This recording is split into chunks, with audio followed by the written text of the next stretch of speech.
Doctor صاحب، ہمارا آج کا پہلا سوال جو ہماری ٹیم نے منتخب کیا ہے وہ ہمیں فرحان حمید پردیسی صاحب نے علی پور چٹھا سے بھیجا ہے۔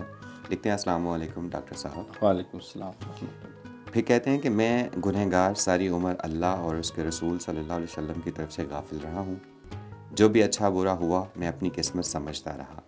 اب کسی کی طرف سے عمرہ ادا کرنے کی پیشکش ہوئی تو اچانک مجھے احساس ہوا کہ میں تو اللہ تعالیٰ کو بھول چکا ہوں، لیکن وہ مجھے نہیں بھولا۔ ندامت اور شرمندگی کے سوا میرے پاس کچھ بھی نہیں۔ مجھے نہ قرآن پڑھنا آتا ہے نہ کوئی کلمہ۔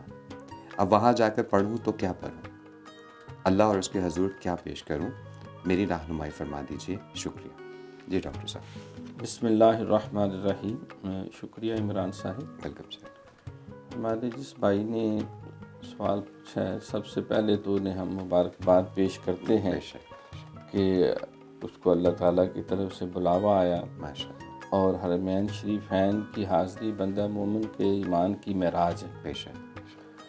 تو جس طرح شاعر کا کلام ہے نا کہ جان و دل ہوش و خرد سب تو مدینے پہنچے، اللہ تم نہیں چلتے رضا سارا تو سامان گیا۔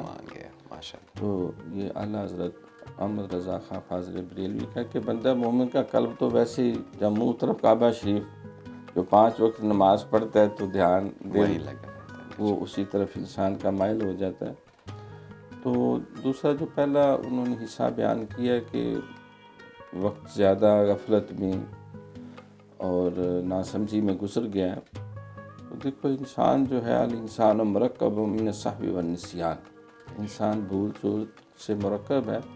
تو اللہ تعالیٰ کسی وقت بھی اس کو توبہ کی توفیق دے دے، موت کا فرشتہ نہیں ابھی آیا تو دروازہ کھلا، بے شک۔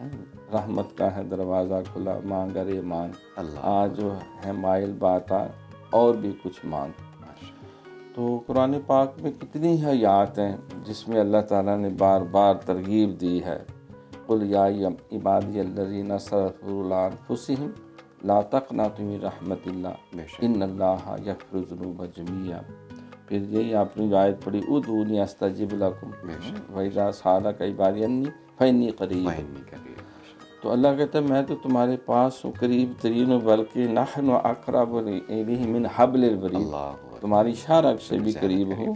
اور یہ بھی ولو انہم اذ ظلموا انفسہم جاؤک فاستغفروا اللہ واستغفر لہم الرسول لوجدوا اللہ توابا رحیما، کہ انہیں کہو اگر کوئی جان پہ ظلم ہو گیا ہے تو اللہ کی رحمت سے نا امید نہیں ہونا، تم اللہ کے نبی کے پاس آؤ، اللہ والوں کے دامن محبت میں آؤ اور اللہ سے استغفار کرو، وہ بھی تمہارے لیے دعا کریں، استغفار پڑھیں، تو اللہ تعالیٰ کو تم مہربان پاؤ گے۔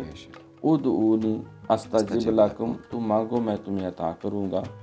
تو یہ ماہ رمضان آپ سمجھتے ہیں، یہ سرکار فرماتے ہیں کہ اگر اللہ نے میری امت کو بخشنا نہ ہوتا تو انہیں رمضان کا مہینہ ہی نہ دیتا۔ نیکیوں کے لوٹ سیل یہ تو لوٹ سیل ہے، بخشش کا ذریعہ ہے، تو ان کے لیے بہت بڑی سعادت کی بات ہے۔ تو سب سے پہلے تو بزرگ کہتے ہیں کہ غسل کرے انسان اور توبہ کے 2 نفل پڑھے۔ اے اللہ جو غفلیں تھی حقوق اللہ حقوق العباد کے ضمن میں ہوئی مجھے معاف کر دے، تو بڑا غفور و رحیم ہے، بندہ پرور ہے۔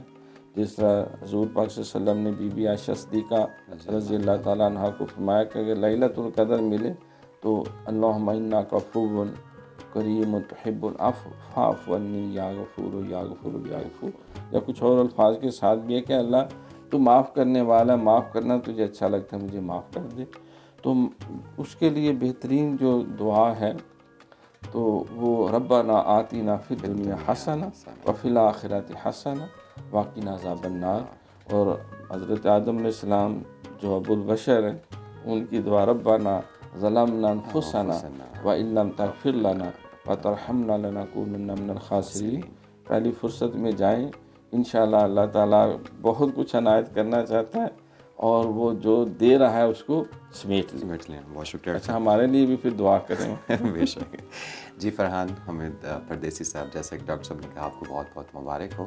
آپ کو جو سعادت مل رہی ہے وہ واقعی ایک بڑی سعادت ہے۔ اور باقی ایک انگلش پوئٹ ہے، وہ کہتا ہے کہ to err is human to forgive is divine.